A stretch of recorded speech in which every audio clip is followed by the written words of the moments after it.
Hello, and welcome to The Sleep Retreat. This podcast will help you relax, unwind, and if you want to, fall asleep. If you're already familiar with the show, feel free to skip ahead to 4 minutes and 30 seconds.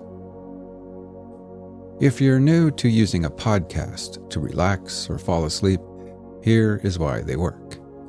By simply listening to something other than your own racing thoughts, your mind is offered a well-deserved hiatus. It's a break from all the endless, everyday thinking and processing.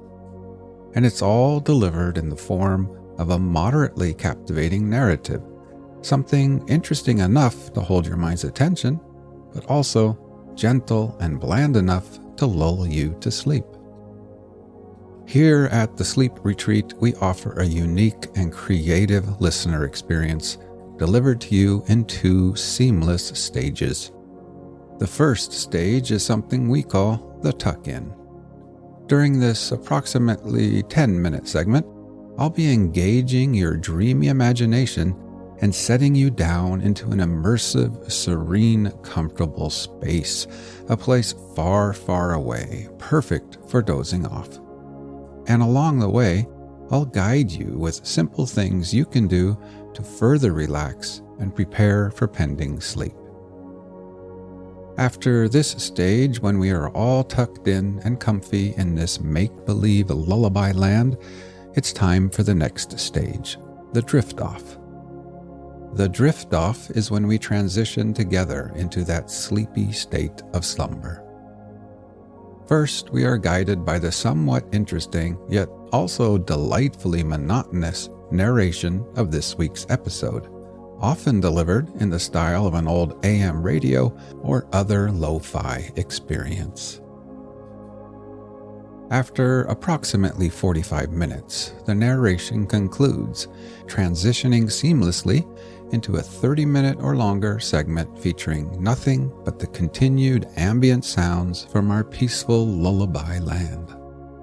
These soothing background noises range from the rumble of a thunderstorm and the distant calls of seagulls to the steady hum of a car engine, all designed for continued peaceful sleep. Now, it's good to know that it's common with sleep podcasts that it might take 2 or 3 listens before your brain fully sort of trains itself to relax to this show. Once you do, though, just as children love hearing the same bedtime story over and over again, upon return here, you'll find yourself quickly feeling more relaxed and peaceful and diving towards sleep. In this first series, we will feature readings from the Warren Commission report on the assassination of President John F. Kennedy. Now, this might sound like an unusual choice for a bedtime story, but believe me, it works. It's a blend of intrigue and at times wonderfully dull narrative, ideal for lulling you to sleep. I should say perhaps that the first few episodes might lean a little more towards the interesting side of the equation, but as the series progresses, they get increasingly monotonous and bland, perfect for sleeping. And you can always jump ahead in the series if you would like. Other stories are coming in the future, and there are several different sleeping environments you can choose from for each episode. Try them out until you find the perfect one for you, or maybe you mix it up from day to day, depending on your mood. If you have any questions or suggestions, send an email to info@porchlightpodcast.network. Now, let's get all settled in at the Sleep Retreat.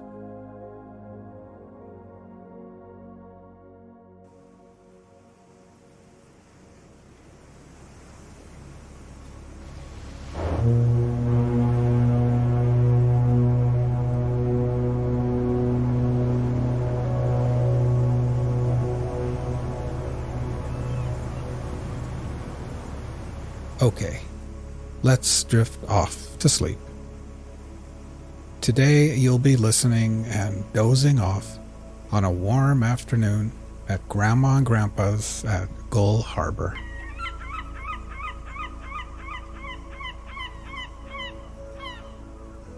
Imagine for a second that you are lying down on a warm futon mattress at one end of a screened-in porch. The porch faces the harbor, the bay, and the ocean on the horizon.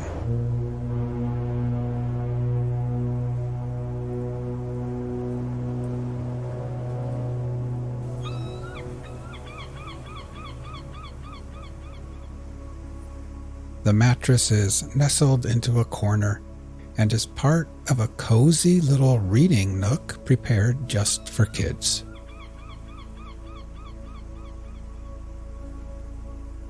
There is a little bookshelf there full of comics, magazines, crosswords, and children's books.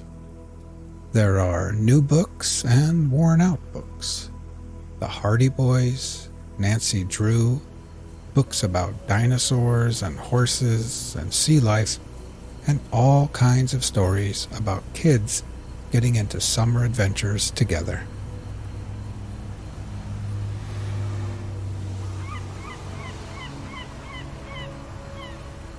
A blue plastic and white transistor radio sits next to a stack of puzzles and board games.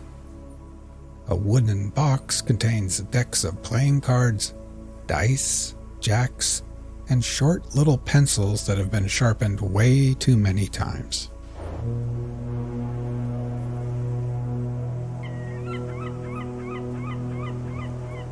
Now, while imagining laying here, let's get nice and relaxed.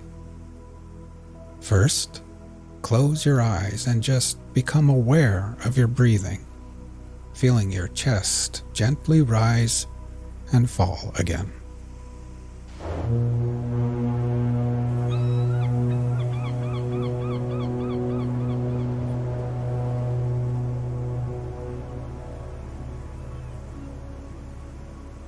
Next, we will try taking a few deeper breaths. First, filling your lungs with air, then holding it in for 2 or 3 seconds before gently exhaling and letting it all go. Ready?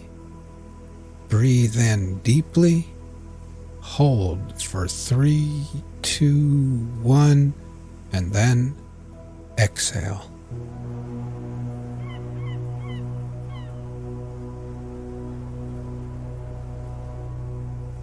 One more time. Breathe in deeply, hold for 3, 2, 1, and exhale.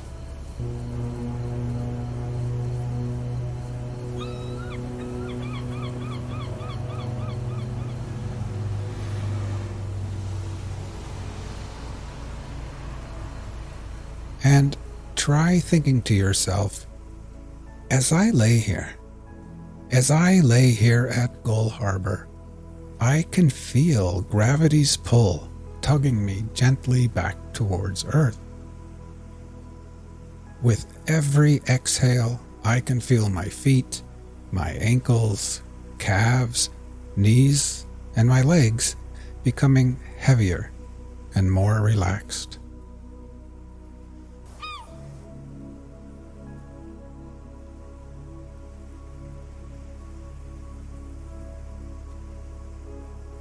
Now you can feel the cool, salty ocean air on your skin. It would almost be too cold if it wasn't for the wonderful afternoon sun shining down on you perfectly. The sunlight splatters through the screens and bathes your tanned legs and arms with a soothing warmth, almost as if Grandma has wrapped you up like a cocoon in one of her quilted blankets.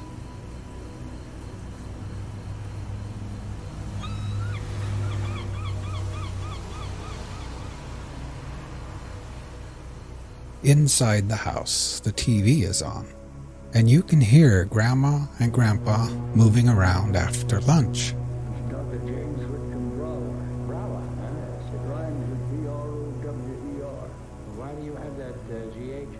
To make it difficult for quizmasters? Yes. You know that they too will soon be taking their afternoon nap in their rooms. But you've got the whole porch to yourself, and your belly feels nice and warm and perfectly satisfied.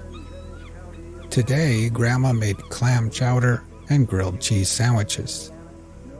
You enjoyed the hot soup and warm, soft cheese, and then you washed it down with a glass of fresh, cold milk.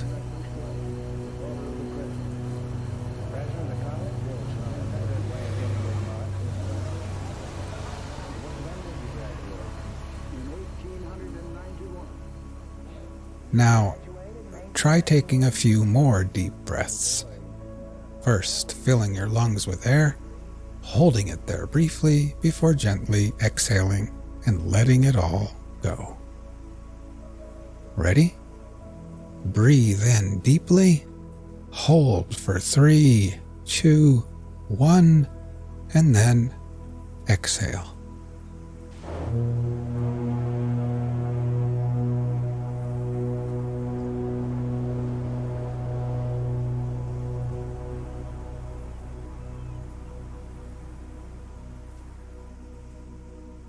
Try continuing on your own, and while doing this, try thinking to yourself, as I lay here, I can feel my body becoming heavier in the cool air and warm sunshine. With each exhale, I can feel my hands and arms and my torso becoming heavier and heavier and more relaxed.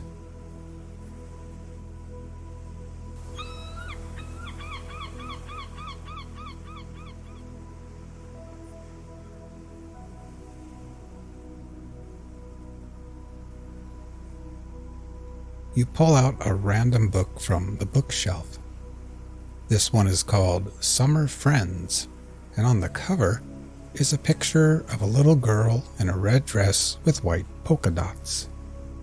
She's sitting in grass with flowers all about, and she's shaking the paw of a bunny rabbit while a white duck looks on and a little frog jumps through the air. You decide that you're just too sleepy to read right now, so you set the book down and lay back and think about the day. It's no wonder you're sleepy and tired. In the morning, after breakfast, Grandma rubbed coconut-scented sunscreen on your face and arms, and then Grandpa took you with him in the old rusty truck to the hardware store. There he drank coffee and laughed with old bearded men wearing high rubber boots.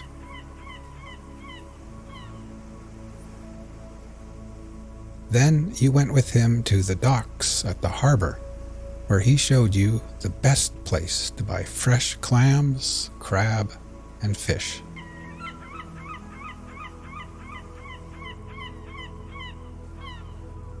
The docks were bustling with activity.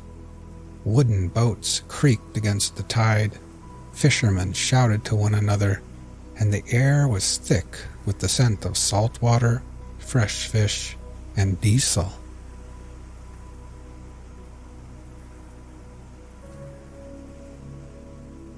As you continue to breathe deeply and then exhale, try thinking to yourself, as I lay here, my whole body feels heavy and relaxed. With every exhale, I can feel gravity pulling me back towards Earth gently. I can feel my head, my shoulders, my neck becoming relaxed and at ease. And my legs are heavy and at peace with gravity's pull. Now my whole body, my legs and feet, my arms and hands, my torso, my head and neck and shoulders, My whole body is completely at peace, relaxed, and at ease.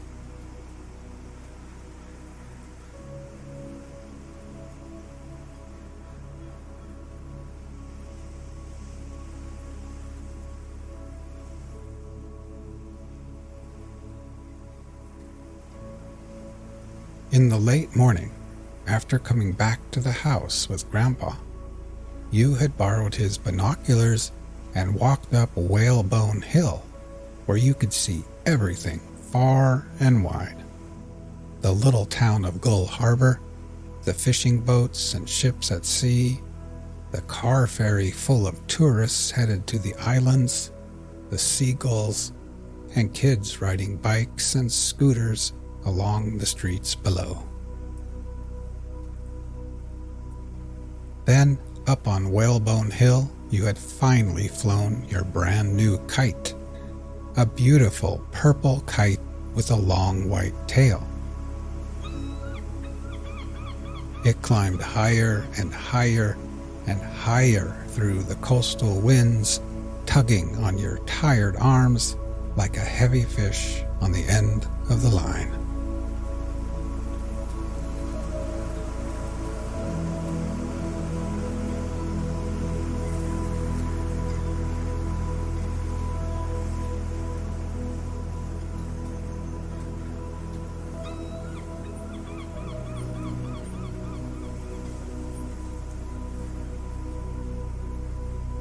But now, so drowsy, laying under the sun on the porch, after a long morning of adventures in the crisp, fresh coastal air, you pick up the transistor radio and dial into a random station.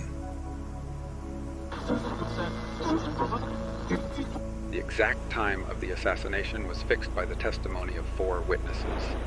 Special Agent Rufus W. Youngblood observed that the large electric sign clock atop the Texas School Book Depository And then you set the radio down, lay back, and close your eyes. North on Houston Street a few seconds before the shots were fired. Just prior to the shooting, David F. Powers, riding in the Secret Service follow-up car, remarked to Kenneth O'Donnell that it was 12:30 p.m., the time they were due at the Trade Mart. Seconds after the shooting, Roy Kellerman, riding in the front seat of the presidential limousine, looked at his watch and said 12:30 to the driver, Special Agent Greer. The Dallas Police radio log reflects that Chief of Police Curry reported the shooting of the president and issued his initial orders at 12:30 p.m. William Greer, operator of the presidential limousine, estimated the car's speed at the time of the first shot as 12 to 15 miles per hour. Other witnesses in the motorcade estimated the speed of the president's limousine from 7 to 22 miles per hour. A more precise determination has been made from motion pictures taken on the scene by an amateur photographer, Abraham Zapruder. The car maintained this average speed over a distance of approximately 186 feet, immediately preceding the shot, which struck the president. While the car traveled this distance, the Zapruder camera ran 152 frames. Since the camera operates at a speed of 18.3 frames per second, it was calculated that the car required 8.3 seconds to cover the 136 feet. This represents a speed of 11.2 miles per hour. Mrs. John F. Kennedy, on the left of the rear seat of the limousine, looked toward her left and waved to the crowds along the route. Soon after the motorcade turned on Elm Street, she heard a sound similar to a motorcycle noise and a cry from Governor Connolly, which caused her to look to her right. On turning, she saw a quizzical look on her husband's face as he raised his left hand to his throat. As she cradled her mortally wounded husband, Mrs. Kennedy said, "Oh my God, they have shot my husband. I love you, Jack." Governor Connolly testified that he recognized the first noise as a rifle shot, and the thought immediately crossed his mind that it was an assassination attempt. From his position in the right jump seat immediately in front of the president, he instinctively turned to his right because the shot appeared to come from over his right shoulder. Unable to see the president as he turned to the right, the governor started to look back over his left shoulder, but he never completed the turn because he felt something strike him in the back. In his testimony before the commission, Governor Connolly was certain that he was hit by the second shot, which he stated he did not hear. Mrs. Connolly, too, heard a frightening noise from her right. Looking over her right shoulder, she saw that the president had both hands at his neck, but she observed no blood and heard nothing. She watched as he slumped down with an empty expression on his face. Roy Kellerman, in the right front seat of the limousine, heard a report like a firecracker pop. Turning to his right in the direction of the noise, Kellerman heard the president say, "My God, I'm hit." Kellerman grabbed his microphone and radioed ahead to the lead car. He said, "We are hit. Get us to the hospital immediately." The driver, William Greer, heard a noise which he took to be a backfire from one of the motorcycles flanking the presidential car. When he heard the same noise again, Greer glanced over his shoulder and saw Governor Connolly fall. At the sound of the second shot, he realized that something was wrong, and he pressed down on the accelerator as Kellerman said, "Get out of here, fast." As he issued his instructions to Greer and to the lead car, Kellerman heard a flurry of shots. Looking back from the front seat, Kellerman saw Governor Connolly in his wife's lap and Special Agent Clinton J. Hill lying across the trunk of the car. Mrs. Connolly heard a second shot fired and pulled her husband down into her lap. The governor was lying with his head on his wife's lap when he heard a shot hit the president. According to Governor and Mrs. Connolly, it was after this shot that Kellerman issued his emergency instructions and the car accelerated. From the left front running board of the president's follow-up car, Special Agent Hill was scanning the few people standing on the south side of Elm Street after the motorcade had turned off Houston Street. He estimated that the motorcade had slowed down to approximately 9 or 10 miles per hour on the turn at the intersection of Houston and Elm Streets, and then proceeded at a rate of 12 to 15 miles per hour, with the follow-up car trailing the president's automobile by approximately 5 feet. Hill heard a noise, which seemed to be a firecracker, coming from his right rear. He immediately looked to his right and saw President Kennedy grab at himself and lurch forward and to the left. Hill jumped from the follow-up car and ran to the president's automobile. At about the time he reached the president's automobile, Hill heard a second shot. At the instant that Hill stepped onto the left rear step of the president's automobile and grasped the handhold, the car lurched forward, causing him to lose his footing. He ran 3 or 4 steps, regained his position, and mounted the car. Between the time he originally seized the handhold and the time he mounted the car, Hill recalled, Mrs. Kennedy had jumped up from the seat and was, it appeared to me, reaching for something coming off the rear bumper of the car when she noticed that I was trying to climb on the car. She turned toward me and I grabbed her and put her back in the back seat, crawled up on top of the back seat, and lay there.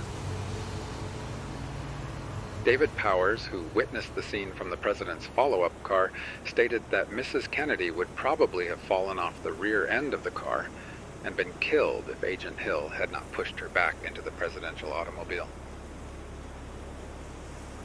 Special Agent Reedy, on the right front running board of the presidential follow-up car, heard noises that sounded like firecrackers and ran toward the president's limousine.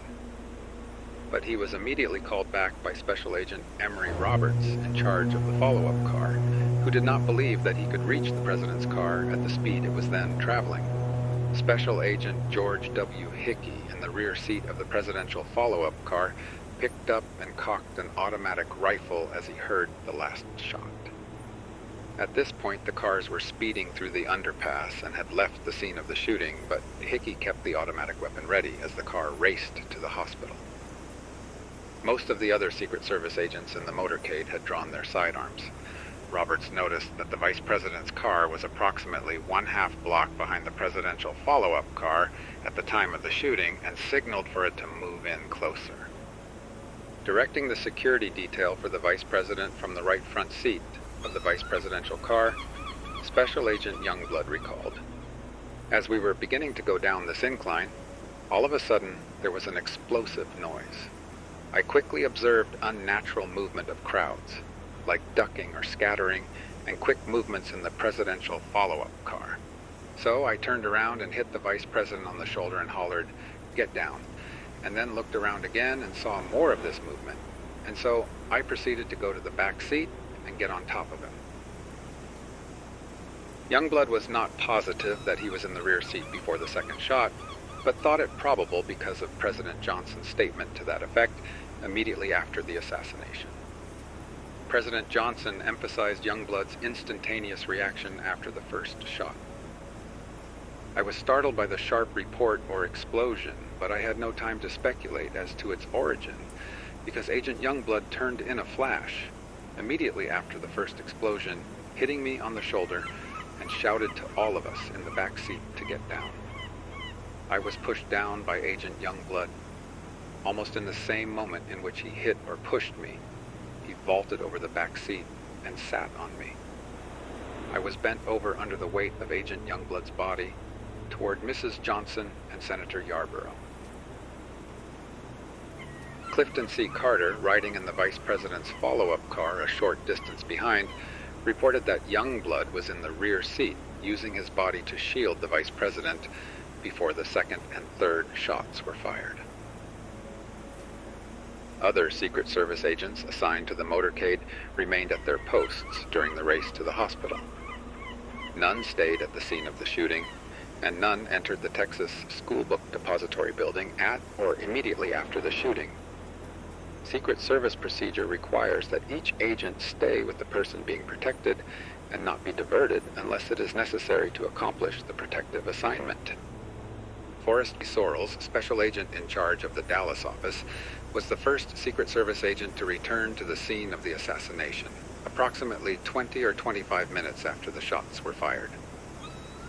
In the final instant of the assassination, the presidential motorcade began a race to Parkland Memorial Hospital, approximately 4 miles from the Texas School Book Depository building. On receipt of the radio message from Kellerman to the lead car that the president had been hit, Chief of Police Curry and police motorcyclists at the head of the motorcade led the way to the hospital. Meanwhile, Chief Curry ordered the police base station to notify Parkland Hospital that the wounded president was en route.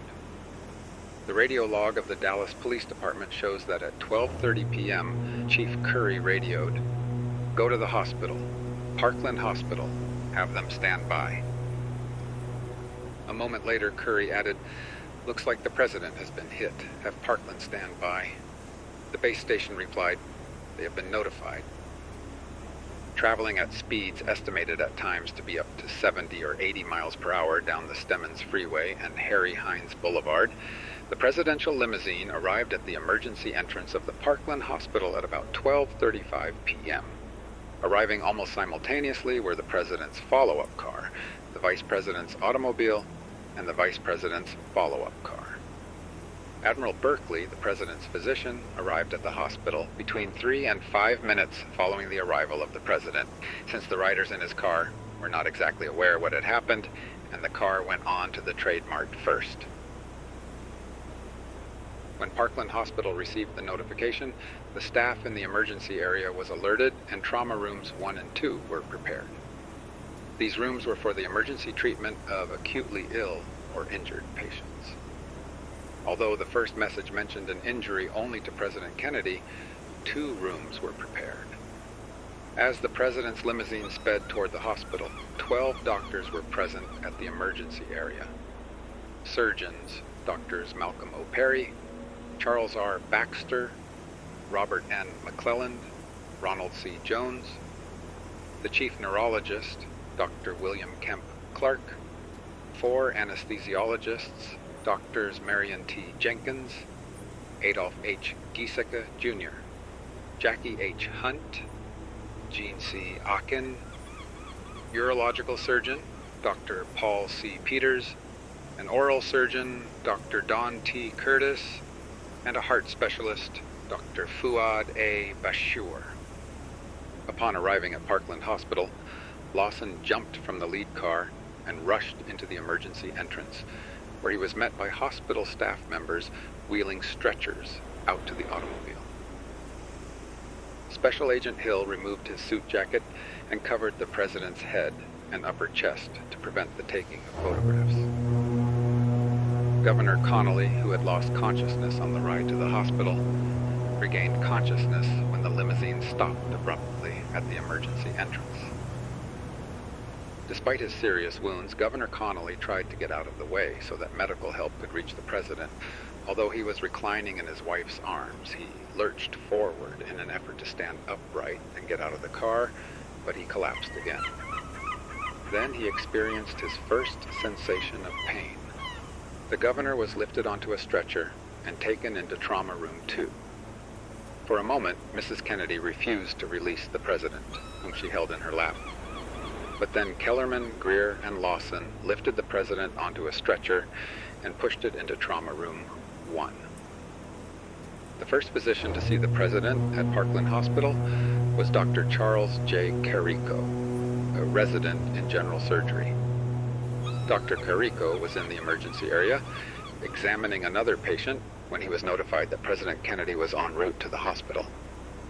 Approximately 2 minutes later, Dr. Carrico saw the president on his back, being wheeled into the emergency area.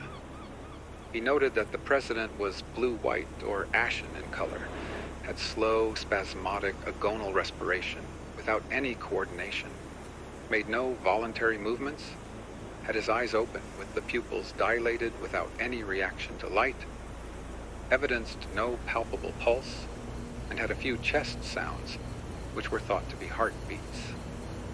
On the basis of these findings, Dr. Carrico concluded that President Kennedy was still alive. Dr. Carrico noted 2 wounds, a small bullet wound in the front lower neck and an extensive wound in the president's head. Dr. Carrico felt the president's back and determined that there was no large wound there, which would be an immediate threat to life.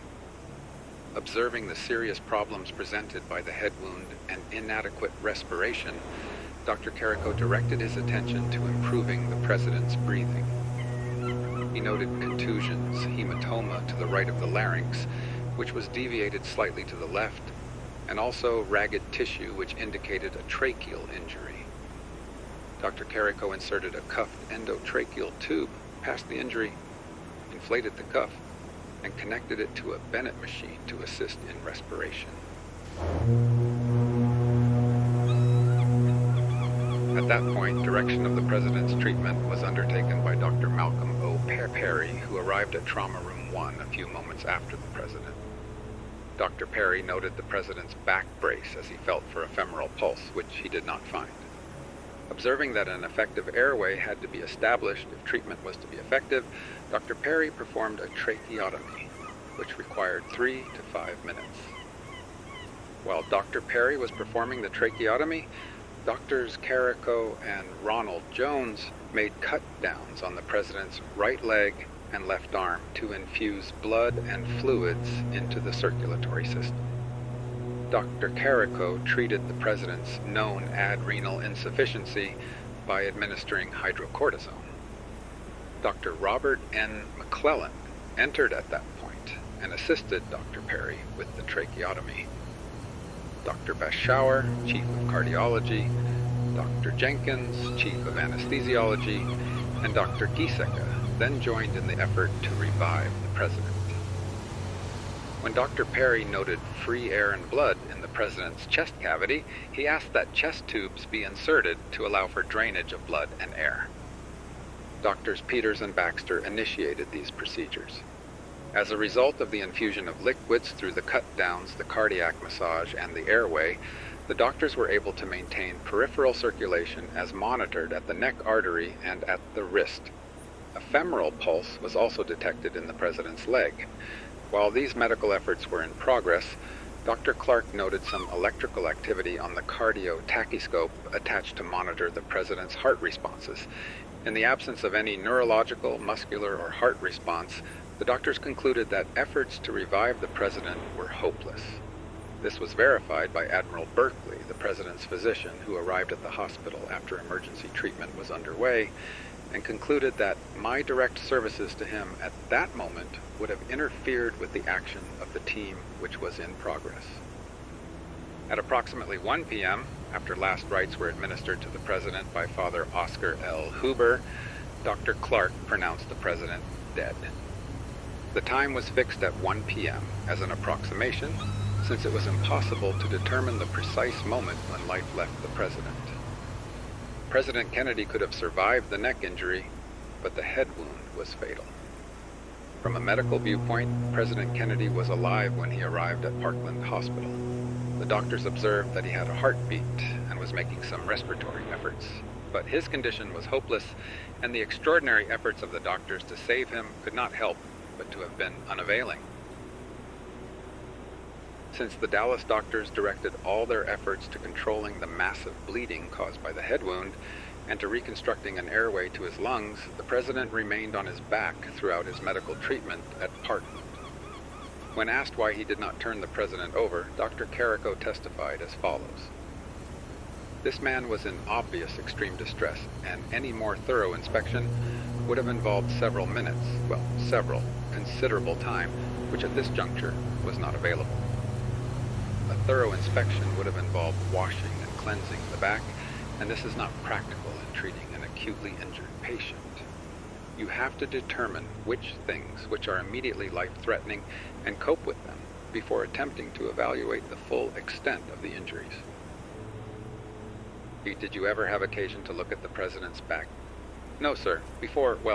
In trying to treat an acutely injured patient, you have to establish an airway, adequate ventilation, and you have to establish adequate circulation. Before this was accomplished, the president's cardiac activity had ceased, and closed cardiac massage was instituted, which made it impossible to inspect his back.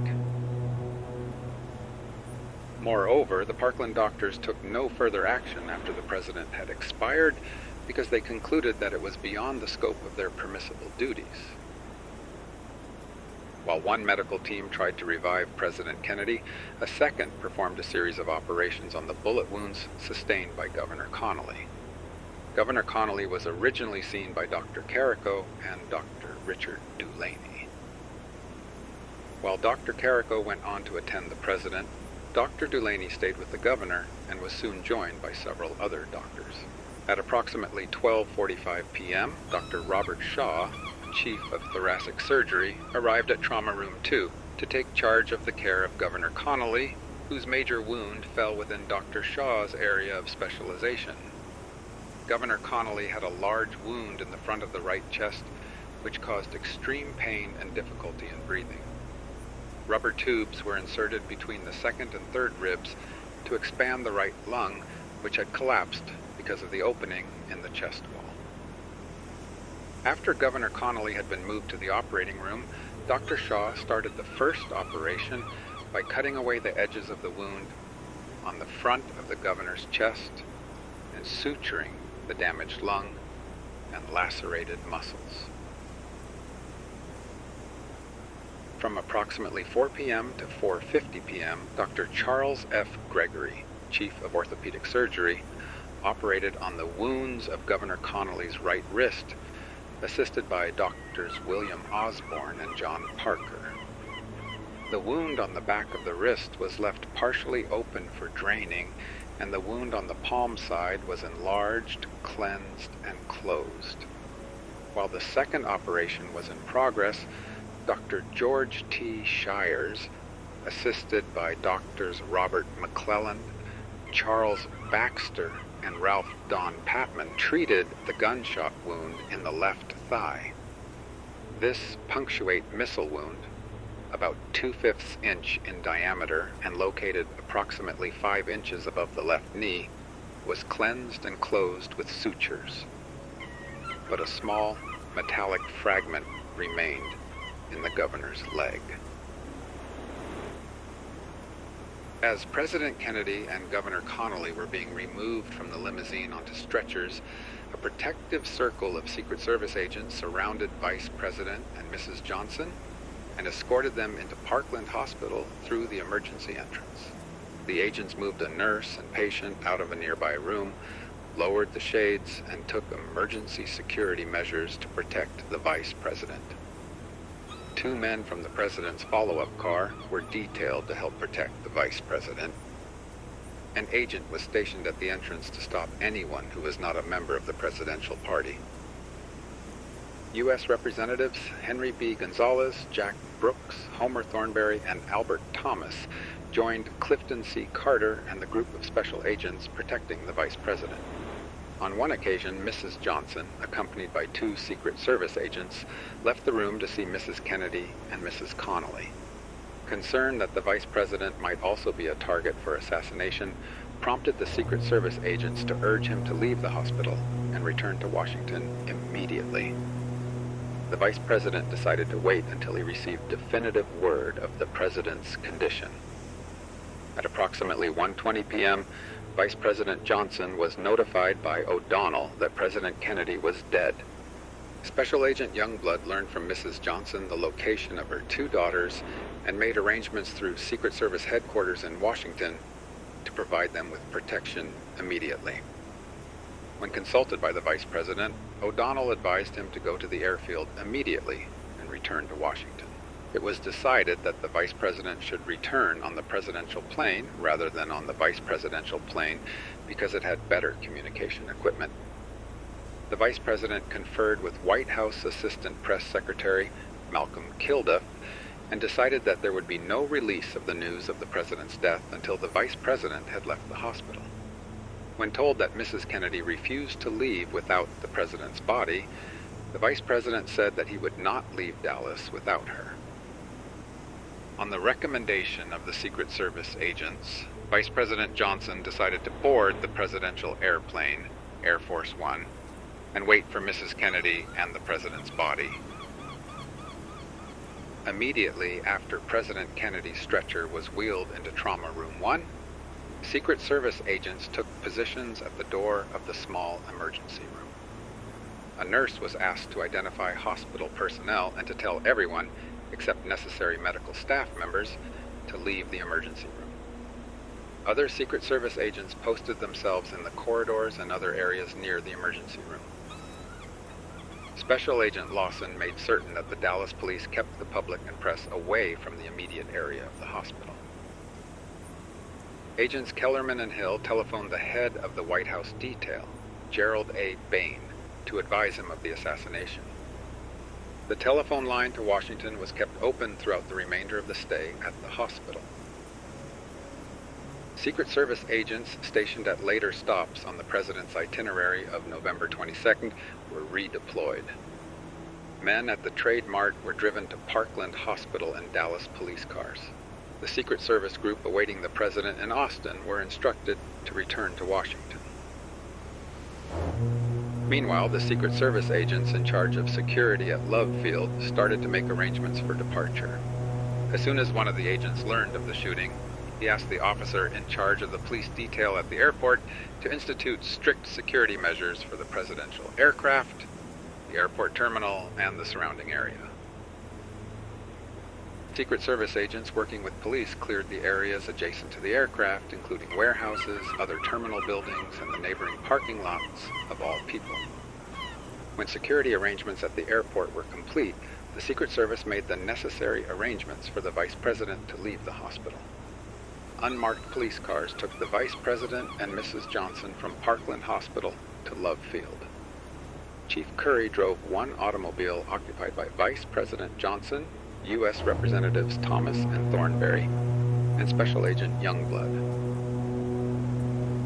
In another car, Mrs. Johnson was driven to the airport, accompanied by Secret Service agents and Representative Brooks. Motorcade policemen who escorted the automobiles were requested by the Vice President and Agent Youngblood not to use sirens. During the drive, Vice President Johnson, at Youngblood's instruction, kept below window level.